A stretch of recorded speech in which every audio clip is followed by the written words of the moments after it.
2010 விஜய்க்கு சீமான் அவர்கள் யாருன்னே தெரியாது. நான் 2010 ஜூலை 15 வேலாயுத படம் பூஜை போடுது. நான் ஜெயம் ராஜா கிட்ட இணையக்குனராக வேலை செய்கிறேன். என்னுடைய அறிமுகத்தின் மூலமாக தான் நான் சீமானை அவர்களை விஜய்கிட்ட கூட்டு போகிறேன். இல்லைன்னு சொல்லுங்க. இவரெல்லாம் அப்போ கட்சி பக்கமே வரல. நாங்கள் 14 வரைக்கும் கத்தி படத்தில் இருக்க கிளைமேக்ஸும் இவர் சொன்ன பகல்வன் கிளைமேக்ஸும் ஒரே மாதிரி இருக்கு, நீங்கள் எழுதிட்டு வாங்கன்னு சொல்லி விஜய் சார் சொல்லிட்டார். சீமான் அவர்களுக்கு லைக்காவிலிருந்து சுபாஷ் அலிகரன் அவர்கள் ஒரு கடிதத்தை எங்கள் சுவிஸிலிருந்து கொண்டு வந்து சீமான் அவர்களுக்கு பெருந்தொகை கைமாறப்பட்டது என்று தான் நான் சொல்கிறேன். சுபாஸ்கரன் அவரிடம் அவருடைய போன் அழைப்பிற்காக சீமான் அவர்கள் காத்து கிடந்தார். இதில் எனக்கு தெரியும், வேலையே தானே. இந்த நாம் தமிழர் கட்சியை ஆரம்பித்த 25 பேரில் நானும் ஒருவன். இது சொல்கிறேன், என்னை கட்சி விட்டு விரட்டினாங்கன்னு. நான் தான் சீமானை விரட்டின முடியுமே. சீமான் என்னை ஒரு காலம் விரட்டவே முடியாது. ஏன்னா சீமான் திங்கிற சோத்தில் ஒரு கவனம் என்னது, கார் ஓட்டினா 4 வீலில் ஒரு வீல் என்னது, வீடு கட்டினா 4 செவுத்தில் ஒரு செவுறு என்னது. எப்போ நான் விஜய் அவர்களுக்கு சப்போர்ட்டாக பேசுகிறேன்னு இவங்க சொல்கிறாங்கன்னா, என்னைக்கு சீமான் விஜய் அவர்களை லாரி அடித்து செத்துவிடுன்னு சொல்கிறாரோ அன்னைக்கு நான் இந்த சீமானை விடக்கூடாது. எது சீமானை அதுக்காக இல்லை, தமிழ் தேசியத்தில் தன்னுடைய கூட்டத்தை யுத்தி கொண்டு பிழைப்புவாதம் செய்கிற, ஏமாற்றி இந்த இனத்தை அழிப்பதற்கான ஒரு வேலையை செய்கிற உணர்வெழுச்சியை இந்த சீமானை விடவே கூடாது முடிவு பண்ணேன். நான் சொல்கிறேன், 2024 நான் தான் பகிரங்கமாக குற்றம் சாட்டுறேனே. 2024 கள்ளக்குறிச்சியில் என் தொகுதியில் காசை வாங்கினார், கரூரில் பாலாஜிட்ட செந்தில் பாலாஜிட்ட காசு வாங்கினார், மதுரையில் மூர்த்திகிட்ட காசு வாங்கினார், திருச்சியில் நேருகிட்ட காசு வாங்கினார், தஞ்சாவூரில் டிஆர் பாலுகிட்ட காசு வாங்கினார், சென்னையில் சேகர் பாப்பாட்ட காசு வாங்கினார். சொல்கிறேன்னா இல்லைன்னு சொல்லு மறு. இன்னும் பல்வேறு குற்றச்சாட்டுகள், உண்மையான குற்றச்சாட்டுகள் ஆதாரபூர்வமாக என்னிடம் இருக்கிறது. இதெல்லாம் தேவைப்படுகிற போது இதெல்லாம் வெளியே வரக்கூடாதுன்னு நான் நினைக்கிறேன். கண்டிப்பாக இது வரும்.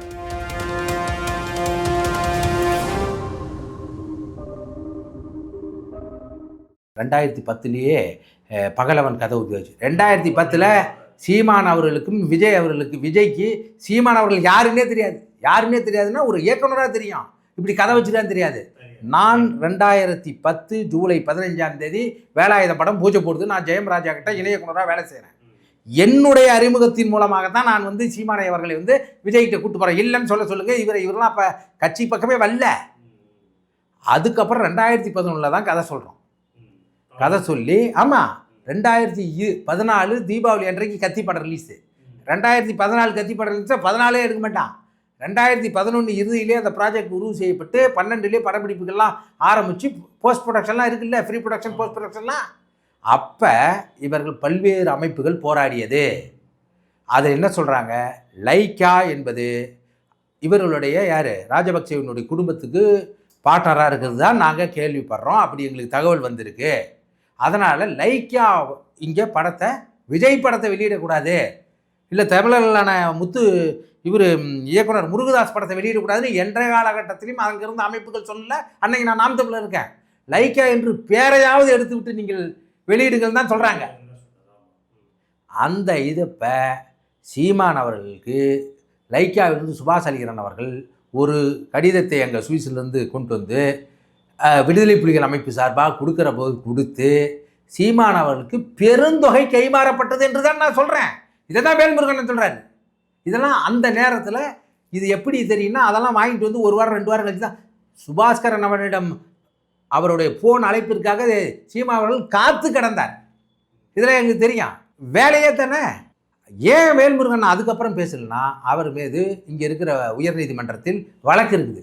லைக்காவை பற்றி நீங்கள் எதுவும் பேசக்கூடாது, பேசுனா 10 கோடி ரூபாய் அபராதம் கொடுக்கணும் பேசுறதுக்காகன்னு சொல்லி 1 கோடி ரூபாய் அவன் ஸ்டாம்ப் டியூட்டி கட்டி இவரை பேசக்கூடாத பண்ணி வச்சுருக்கான்.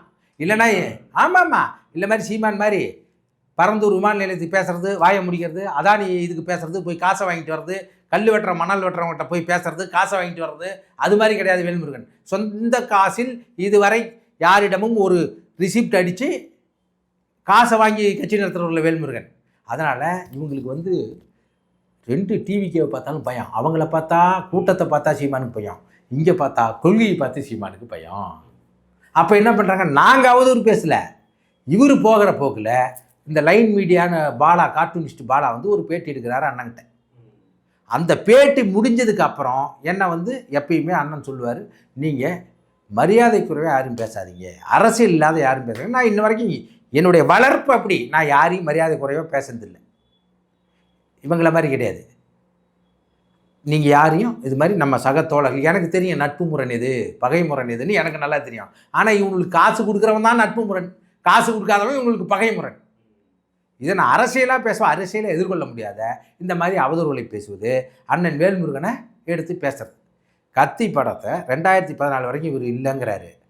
2010க்கே சீமானுக்கு தெரியாது. நாங்கள் வந்து 14 வரைக்கும் கத்தி படத்தில் இருக்க கிளைமேக்ஸும் இவர் சொன்ன பகல்வன் கிளைமேக்ஸும் ஒரே மாதிரி இருக்குது, நீங்கள் எழுதிட்டு வாங்கன்னு சொல்லி விஜய் சார் சொல்லிட்டார்.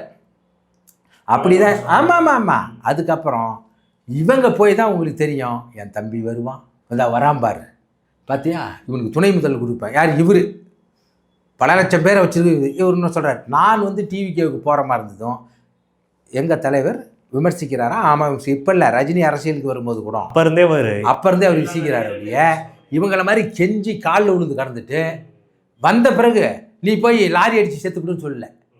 நானாக வந்து விஜய் ஆரம்பிலாம் கடிதம் போட்டேன். எனக்கு இவரை விட விஜய் நெருங்கி அந்த காலத்தில் பழக்கமாக இருக்கிற போது இவங்கெல்லாம் போட்டதுக்கப்புறம் தான் அவர்கள் மாநாடு நடத்திய போது நான் கட்சி விட்டு வந்தது ஜனவரி 31. இது சொல்கிறான், என்னை வந்து கட்சி விட்டு விரட்டினாங்கன்னு. நான் தான் சீமானை விரட்டின முடியுமே. சீமான் என்னை ஒரு காலம் விரட்டவே முடியாது.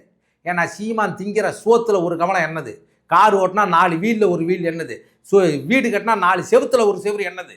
எங்களுடைய உழைப்பு வெற்றி குமரன், புகழேந்தி மாறன், இன்னும் அண்ணன் ராவணன் அண்ணன், இதில் எங்களுடைய உழைப்பு, இன்னும் பல்வேறு பேருடைய உழைப்பு. அவர் வந்து சுரண்டி போட்டு கட்சி தாங்கட்சிங்கிறாரு. அதனால் எங்களை வந்து சீமானை ஒரு காலம் நீக்க முடியாது. நாங்கள் வேணால் நினச்சிருந்தா சீமானை நீக்கிருக்கலாம். அப்புறம் வந்து சொல்கிறார், நாங்கள் தலைவர்களை ஒருங்கிணைக்க வந்தவர்ல, தமிழர்களை ஒருங்கிணைக்க வந்தவருங்க. அப்புறம் எதுக்கு இந்த தமிழர் நல பேர் இயக்கம், மருது மக்கள் இயக்கம், எங்கள் அண்ணன் வினோத்துங்கிற தலைவர்கள் எதுக்கு சுற்றுறீங்க? அவங்கெல்லாம் பெருந்தன்மைக்காரங்க. எந்த தலைவரும் சீமானோடு வருவதற்கு தயாராக இப்போ இல்லை. அப்போ தமிழர்களை தான் ஒருங்கிணைக்க வந்தோன்னா எங்கள் கட்சியில் இந்த நல்லதுரை தமிழராக இல்லையா, குகன்குமார் தமிழராக இல்லையா, இதிலிருந்து பல்வேறு பேர் வெளியே போன முத்துக்குமார் தமிழராக இல்லையா, மாறன் தமிழராக இல்லையா, ராஜீவ்காந்தி, கல்யாண சுந்தரம், நத்த சிவசங்கரன், காளியம்மாள், எங்கள் சேலம் மாவட்டத்தில் இருக்க தங்கதுரை, கிருஷ்ணகிரி பிரபாகர், தனசேகர், பிரபு, திருச்சி பிரபு, இவர்கள்லாம் தமிழர்களாக இல்லையா? நீங்கள் தமிழர்களை ஒருங்கிணைக்க வந்தவர்கள் இல்லை, தலைவர்களை ஒருங்கிணைக்க வந்தவர்கள், தருதலைகளை ஒருங்கிணைக்க வந்தவர்கள் இல்லைங்க. ஏன்னா தெரியுதே, இந்த தம்பி பேசிகிட்டு இருக்கார, ஒரு பெண்ணை காதலிச்சு பர்சனலாக போகிறதில்லை, சமூகத்துக்கு எப்படி குற்றமாவது பாரு. லெனின் சொல்கிறான், நீங்கள் ஒரு ஆணையோ பொண்ணையோ காதலிப்பது குற்றம் இல்லை, காதலிப்பதன் மூலமாக ஒரு கருவுண்டு ஆக்கப்பட்டு அதற்கான பொறுப்பேற்காத போது அது சமூக அவலமாகிறது, குற்றமாக்கிறது. உண்மையிலே அது வந்து கிளாரா ஜெட்கின்னு இவங்களும் பேசும்போது அன்றைய காலத்தில் காதல் என்பது இதய விடுதலையாக இருந்தது, இன்றைய முதலாளித்திய காலத்தில் அது தசை விடுதலையாக இருக்குது, சதை விடுதலையாக இருக்கிறதுங்கிறார். அந்த மாதிரி நீ ஒரு பொண்ணை காதலிப்பதா சொல்லி ஏமாற்றி ஆதி தமிழர் என்பதற்காகவே அந்த பொண்ணை மோசம் செஞ்சு நீ வந்து பேசுகிற தமிழர்கள்னு இன்னும் பல்வேறு குற்றச்சாட்டுகள் மேலே இருக்கு. அதை நோக்கம் எனக்கு இல்லை. அரசியலை பேசுவதற்கு எந்த அருகதையும் இல்லாத நபர் நீ. அரசியலை எதிர்கொள்ளு. எங்கள் கட்சியில் இருக்க ஒருத்தரை ஒரு இதை போடு, யார்கிட்ட வேணாலும் அரசியல் எதிர்கொள்ளு. உங்களுக்கு என்ன அரசியல் தெரியும்? இப்போ பேசுறியா இல்லையா? நீ வந்து எப்போ நான் விஜய் அவர்களுக்கு சப்போர்ட்டாக பேசுகிறேன்னு இவங்க சொல்கிறாங்கன்னா, என்னைக்கு சீமான் விஜய் அவர்களை லாரி அடித்து செத்துக்கிடுன்னு சொல்கிறாரோ அன்னைக்கு நான் இந்த சீமானை விடக்கூடாது. எது சீமானை அதுக்காக இல்லை, தமிழ் தேசியத்தில் தன்னுடைய கூட்டத்தை யுத்தி கொண்டு பிழைப்புவாதம் செய்கிற, ஏமாற்றி இந்த இனத்தை அழிப்பதற்கான ஒரு வேலையை செய்கிற உணர்வெழுச்சியை இந்த சீமானை விடவே கூடாது முடிவு பண்ணேன். அன்னைக்கு சீமானை வீழ்த்துவதற்காக இவர் சொன்ன விஷயத்தை தான் நான் சொல்கிறேன் ஒழிய நான் வந்து இல்லாத விஷயத்தெல்லாம் போய் சொல்ல. ஒரு கொள்கை என்னானே தெரியல விஜய்க்கு அப்படின்னு இவர் சொல்கிறாரு. எதுக்காக ஆதரிச்சிங்க? கொள்கை என்னான்னு தெரிஞ்சு எதுக்கலாம்? கொள்கை என்னன்னே தெரியாது ஆதரிப்பேன் நீ? எவ்வளோ ஒரு வந்து ஒரு அறிவில்லாத அறவை காட்டான ஆளுங்கன்னு பாருங்கள். ஒரு கூட்டத்தில் பேசுகிறார், இந்த பார் இந்த குவார்ட்டருக்கு வீரன்னு பேர் வச்சுருக்காங்க. இது வீரன்னா அப்போ என் தலைமை பிரபாகரன் யாருன்னு கேட்குறாரு. இந்த மாதிரி வர மோசமான அரசியல் நீ யார்? எதுக்கு? டாஸ்மார்க் இருக்குல்ல, ஒரு பிராண்டி பாட்டிலுக்கு வீரன் பேர் வச்சான் அப்படின்னா என் தலைவன் பிரபாகரன் யாருக்கு என்ன பிரபாகரன் பேர் வைக்க சொல்கிறீங்களா நீங்கள்? அப்போ இந்த இனத்தை எவ்வளோ கேவலமாக படுத்துறீங்க நீங்கள். இப்போ இதெல்லாம் அரசியலாக இல்லையா? அப்போ அரசியலை எதிர்கொள்ள முடியாமல் தூக்கம் வராமல் நீங்கள் வந்து வேல்முருகனை பற்றி சொல்கிறீங்க. ஒத்த சீட்டுங்கிறது அந்த ஒரு சீட் என்னென்ன பண்ணியிருக்குன்னு தெரியுமா உங்களுக்கு? 15 ஆண்டுகளாக நீங்கள் ஒரு புல்லை கூட பிடிங்கி போட்டது கிடையாது. அதுக்கான முயற்சிகளை நாங்கள் வேண்டிய எங்களையும் கலைச்சி விட்ட. நீ கள்ளக்குறிச்சியில் நாங்கள் வேட்பாளர்னோம், அங்கே இருக்கிற அதிமுக திமுக காசு வாங்கினார் சீமான். கரூரில் வாங்கினார். நான் சொல்கிறேன் 2024 நான் தான் பகிரங்கமாக குற்றம் சாட்டுறேனே. 2024 கள்ளக்குறிச்சியில் என் தொகுதியில் காசை வாங்கினார், கரூரில் பாலாஜிட்ட செந்தில் பாலாஜிட்ட காசை வாங்கினார், மதுரையில் மூர்த்திகிட்ட காசை வாங்கினார், திருச்சியில் நேருகிட்ட காசு வாங்கினார், தஞ்சாவூரில் டிஆர் பாலுகிட்ட காசு வாங்கினார், சென்னையில் சேகர் பாப்பாட்ட காசு வாங்கினார். சொல்கிறேன்னா இல்லைன்னு சொல்லு. மறு G2 பற்றி தெருவா நாங்களாம் மேடை பேசுவோம், எதிர்த்து பேசுவோம். நீ கொண்டு போய் 45 லட்ச ரூபாய் வேல் வாங்கி திருச்செந்தூரில் கொடுக்க நான் குற்றம் சாட்டுறேனே. இந்த அறநிலையத்துறையில் ரெஜிஸ்டரில் எழுதி வச்சிருப்பானே சீமான் 1/2 கிலோவில் வேல் கொடுத்தாருன்னு ஏதுன்னு கேளு. அதை மறு. நான் பேசுறது அவதூறா? உன்னை மாதிரி சோத்துக்கு வந்தவன்ல நான், கொள்கைக்காக வந்தவன் நான். அதனால் எனக்கு தான் கோபம் வரும், வீரியம் வரும். நீ எல்லாம் தெருவில் பேசியிருந்தா அது அதை ஆக்கப்பூர்வமாக கொண்டு ஒரு கருத்துருவாக்கம் பண்ணால் பரவாயில்ல. அவதூறாக பேசிட்டு இருக்கீங்க. ஒரே ஒரு ஆள் வேணுமுருங்க இன்றைக்கு என்னென்ன சட்டத்தை தடுத்து நிறுத்தியிருக்கிறாரு சொல்லுங்கள். அதே மாதிரி நல்லதை என்னென்ன பண்ணிருக்காரு. இன்னைய வரைக்கும் ஈழத்தில் நடந்தது இனப்படுகொலை தான். அங்கே ஒரு பொது வாக்கெடுப்பு நடத்தி அந்த மக்களுக்கான சுய நிர்ணய உரிமையை தீர்க்கக்கூடிய அளவுக்கு பொதுவாக்கு நடத்த வேண்டும் என்று ஜெயலலிதா இதில் கொண்டு வந்த மாதிரி தீர்மானத்தை கொண்டு வாங்கன்னு இங்கே சொல்லிட்டு இருக்காரு. நீங்கள் அவங்க கூட கூட்டணியிலே இல்லை, ஏதாவது பேசுகிறீங்களா? உலகத் தமிழர்கள்லாம் ஏன் சீமானுக்கு பயன்னா, உலகத் தமிழர்கள்லாம் இன்று வேல்முருகனுடைய செயல்பாட்டின் காரணமாக அவர் தான் சரியான தலைவர்கள் என்று ஈழத்திலிருந்து புலம்பெயர்ந்த தலைவர்களும் இங்கிருந்து போனவர்களும் ஏற்றுக்கிறாங்க. அதெல்லாம் செம்மணி மனித புதைகுழி பேரவளங்கிற இதில் நீங்கள் கூட்டத்தை நடத்துன்னு சொன்னாங்க. இப்போ கேப்டர் மில்லன் கூட பேர் வச்ச போது இவர் எந்த அறிக்கையும் இல்லை. அந்த படம் இது மாதிரி கரும்புலிகளுடைய மில்லருடைய தியாகத்தை இங்கே இருக்குது தமிழ்நாட்டில், அதுங்க எங்கள் இலங்கையில் அந்த பேரை வச்சு எடுக்கக்கூடாது அப்படின்னு சொல்லி அறிக்கை விட்டு அதை தடுத்து நிறுத்தி அந்த நிறுவனமும் நாங்கள் மறுபரிசீலனை செய்கிறோம் அப்படின்னு அறிக்கை விடுதுன்னா இவங்களாலையா அவங்களாலையா? 8 மணி நேர வேலை தொழிலாளர் மசோதாவை 12 மணி வேலையாக இந்த அரசு அறிவிக்கிற போது கம்யூனிஸ்டுகள் கூட அமைதியாக இருக்கும்போது ஏறி குதிச்சு போய் தட்டி அந்த உரிமையை மீட்டெடுத்தவர் யார்? வேல்முருகன் அவர்கள். வேட்டை தடுப்பு காவலர்கள்னு சொல்லி 4000 போஸ்டிங் இருக்குது, அவங்கள பர்மனன்ட் பண்ணாதே இருந்தாங்க. சிறப்பு கவன தீர்மானத்தை கொண்டு வந்து அவர்களையெல்லாம் உரிமையை பெற்றுக் கொடுத்தது யார்? வேல்முருகன். நீங்கள் எங்கே இருக்கீங்க? பரந்தூர் விமான நிலையத்து போராடுறவங்களுக்கு குண்டாஸ் போட்டவங்களுக்கு அந்த வழக்கிலிருந்து விடுபட வைத்தவர் யார்? வேல்முருகன். 8 வழி சாலைக்கு போராடி வழக்கு வாங்கினவர்களை விடுவிச்சவர் யார்? வேல்முருகன். ஸ்டெர்லைட்டு போராட்டத்தில் வழக்கு வாங்கினவர்கள்லாம் விடுவிச்சவர் யார்? வேல்முருகன். நீங்கள் என்ன பண்ணிடுறீங்க? அருணா ஜெகதீசனுடைய ஆணையத்தில் போய் கொடுத்துட்டு அதுக்கப்புறம் நான் அப்படி சொல்லவே இருந்துன்னு சொன்ன ஆள் தானே சீமா? ஆமாப்பா ராஜீவ்காந்தி நான் தான் சொன்னேன்னு. நாங்கள் கொல்லவே இல்லை அப்படின்றது தான் எங்கள் ஈழத்தமிழர் விடுதலையில் இவர்கள் அப்பாவிகள், இவர்கள் எந்த குற்றமும் செய்யவில்லைங்கிறது தான் எங்களுடைய கருத்து. ஆனால் போய் என்ன பெருமைக்கு நான் தாடா, ஆமாயா நான் தான் ராஜீவ்காந்தி கொன்னன்னு சொல்லி காவல் இல்லாமல் பரோல் கிடைக்க வேண்டிய பேரறிவாளனுடைய பரோலை தடுத்து நிறுத்தியவர் சீமான். இது அரசியலா இல்லையா?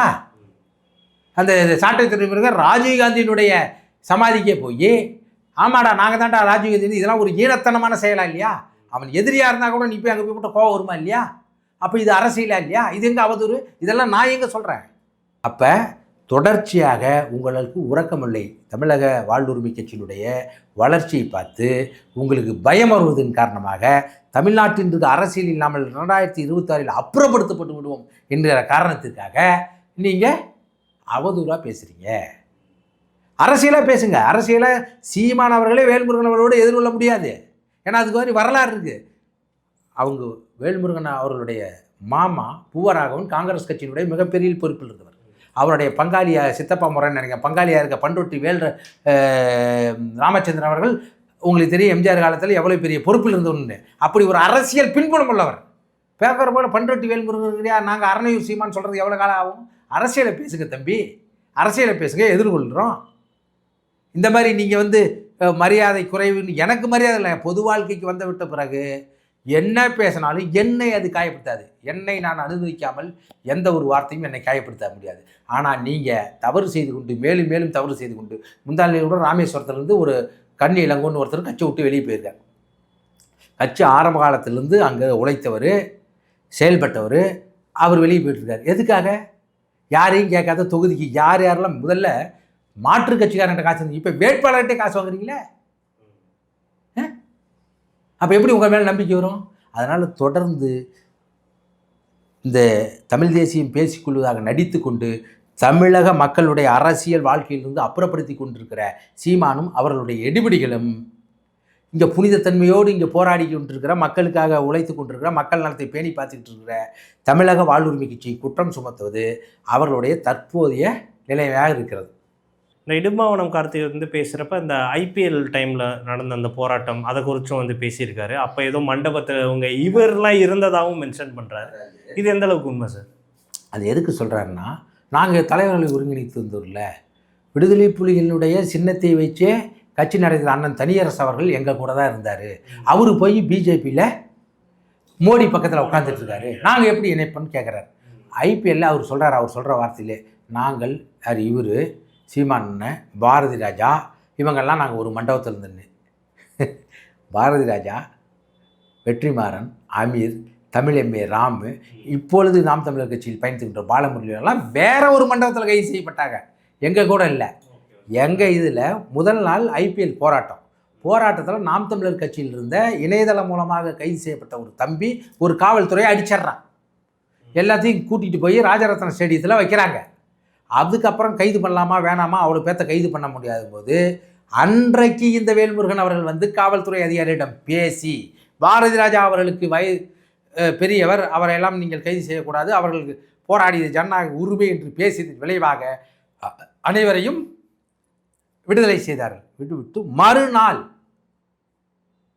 கருப்பு கொடி ஆர்ப்பாட்டம் யார் மோடி அவர்களுக்கு நடக்கிற போது எல்லோரும் கைது செய்யப்பட்டோம். அன்றைக்கு கருப்பு பலூனை விட்டு கைது செய்யப்பட்டவர்கள் தமிழக வாழ்வுரிமை கட்சியை சேர்ந்தவர்கள். நம்ம கொடி காட்டுறது இங்கே தான் வரும், பலூன் விட்டால் மேலே போகும்னு பண்ணுவாங்க. அது மாதிரி இவர் சொல்கிற மாதிரி பாரதராஜாலாம் இவர் இல்லை. நாங்கள் இவர் தம்பி இடும்பாவனம் கார்த்திக், நாங்கள் ஐந்து கோவிலான், என் தம்பி புகழேந்தி மாறன் அனைவரும் கைது செய்யப்பட்டு ஒரு மண்டபத்தில் பல்லாவரத்தில் இவர் சொல்கிற மண்டபத்தில் இருந்தோம். அன்றைக்கு ஐயா மணியரசன் ஐயா, தனியரசு, தமீம் அன்சாரி இவர்களெல்லாம் கைது செய்யப்பட்டு அங்கே இருந்தோம்.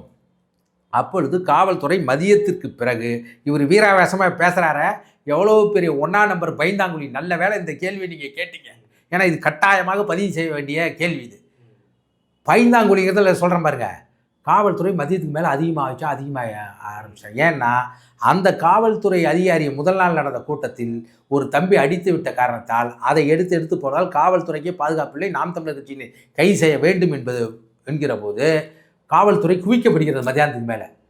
ஐயோ, அதில் வந்து இந்த இடும்பாவனம் காத்திருக்கார இவர் ஒரு காவல்துறையினரை எட்டி உதைக்கிறார்.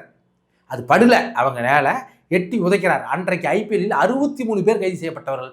63 பேருக்கு திருவல்லிக்கேணியுடைய காவல் நிலையத்தில் வெளியே படுத்திருந்து எல்லாத்தையும் நான் பாதுகாப்பாக இவர்கள் எல்லாம் வந்து சிறைச்சாலைக்கு போகிறதுக்கு உறுதுணையாக அன்றைக்கு எங்கள் கட்சியில் இருந்த அன்றைக்கு நாம் தமிழர் இருந்த ராஜீவ் காந்தி, நான் ரமேஷ் வழக்கறிஞர், கார்த்திக், அமர்நாத்துங்கிற தம்பிகள் நாங்கள் தான் அவங்கள மீட்டெடுத்தோம்.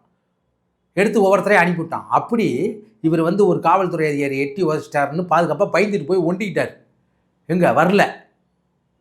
அதுக்கப்புறம் இந்த போராட்டத்தில் முடிஞ்சு இது மாதிரி தகவல் வருதுன்னு தெரிஞ்சு அந்த போராட்டத்தில் இருக்கார். இது மாதிரி காவல்துறை வருதுன்னு சொன்னது தாங்க, செவரேறி குச்சி ஓடிட்டாங்க. 400 பேருக்கு மேலே கைதாகிருந்தோம். இவனால் பல பேர் இன்னும் பயந்துட்டு போயிட்டான். 90 பேர் 95 பேர் தான் இருந்தோம்.